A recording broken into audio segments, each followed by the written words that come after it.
Did you know there's an animal that can moonwalk? It's a wonderful little bird called a mannequin bird. Do you want to see a mannequin bird? Yes. Yeah. Moonwalking. I think please. it will give you pleasure.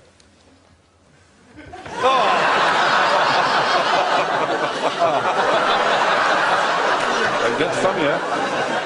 It's night to remember. Get ready.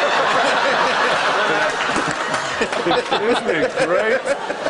That is the loveliest bird. In very 70s yellow trousers. Yeah. Oh, that's fantastic. And that's all it does. Oh, yeah. It's a delight. You just have a programme of animals doing, like, 80s dances. There's some worms doing body popping, you know. What's he doing? Is he trying to lure? Attract a female. Attract a female. Colour and movement. Here's the best one, Eric.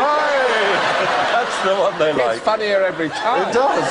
Let's hear it for the assured comedy stylings of the mannequin bird. There you go.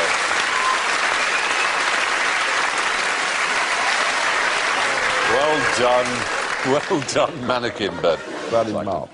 They also make extraordinary sounds with their wings. I thought you were saying they make extraordinary sandwiches. Not sandwiches. It tastes bloody good as well. If you had enough, you just... Not only can they do that, they're the only bird that sings with their wings. In the same way that a cricket or a grasshopper makes a noise, they do that. And it's extraordinary. Sometimes you can be a bit too talented, can't you? Yeah, exactly. One is enough. And is it, you cut to the feet, the females just sit there going...